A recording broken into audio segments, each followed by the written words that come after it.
देश की राजधानी दिल्ली के अलीपुर में हुए अग्निकांड में 11 लोगों की झुलसकर मौत हो गई, वहीं 4 लोग घायल हैं। सीएम अरविंद केजरीवाल ने आज इलाके का दौरा किया और पीड़ित परिवारों के लिए मुआवजे का भी ऐलान किया। अलीपुर पहुंचे सीएम केजरीवाल ने कहा कि पेंट ज्वलनशील पदार्थ होता है। लोगों ने बताया कि आग लगने से फैक्ट्री में रखा केमिकल नालियों में बहने लगा। इस वजह से आसपास की कई दुकानें और घरों में आग लग गई। बताया जा रहा है कि वो पेंट की फैक्ट्री थी और आप जानते हैं कि पेंट जो है वो ज्वलनशील पदार्थ होता है। तो आग लगी तो वो 100 फुट ऊपर तक बहुत भयंकर आग थी और जब वो केमिकल है बाहर निकला तो वो नालियों के जरिए होते हुए आग कई आसपास घरों में और दुकानों में फैल गई।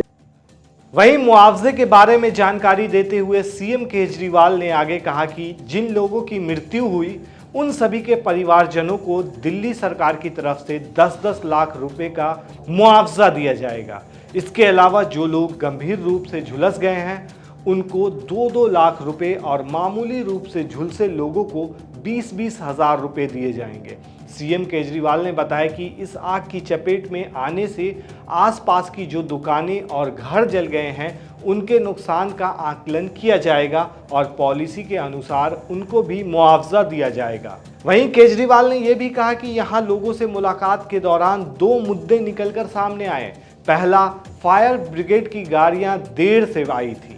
इस मामले की जांच करने के लिए हम आदेश दे रहे हैं। अगर जांच में सामने आता है कि घटनास्थल पर फायर ब्रिगेड की गाड़ियां देर से पहुंची तो इसके लिए दोषियों पर कड़ी कार्रवाई की जाएगी। किसी भी हालत में दोषी को बख्शा नहीं जाएगा। लोगों की यह भी शिकायत है कि यह आवासीय क्षेत्र है। आवासीय क्षेत्र होने के बावजूद यहाँ फैक्ट्री कैसे चल रही थी, इसकी जांच कराई जाएगी और दोषियों के खिलाफ कड़ी कार्रवाई की जाएगी। 11 लोगों की मृत्यु हुई है और 4 लोग घायल हुए हैं। जिन लोगों की मृत्यु हुई है उनको हर व्यक्ति को के परिवार को 10-10 लाख रुपए का मुआवजा दिया जाएगा।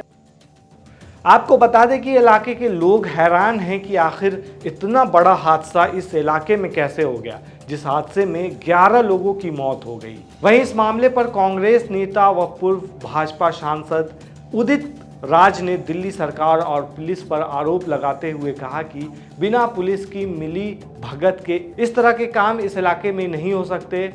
इस पूरे मामले के लिए दिल्ली सरकार पूरी तरह से जिम्मेदार है।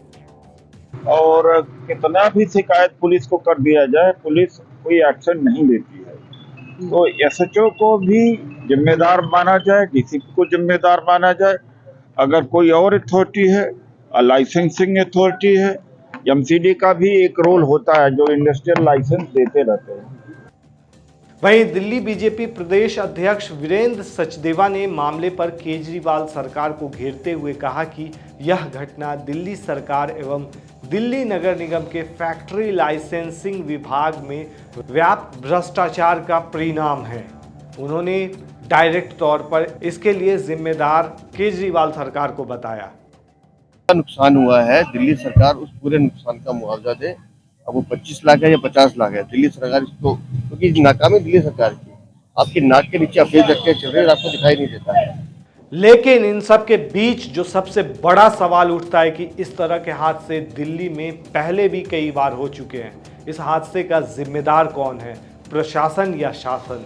क्योंकि हादसे में लोग अपनी जान गंवा देते हैं और जांच के नाम पर महज खाना पूर्ति की जाती है। उसके बाद समय बीतने पर फिर दोबारा से वही काम शुरू हो जाता है और फिर लोग हादसे का शिकार होते हैं और जांच की फाइल नीचे दबती चली जाती है।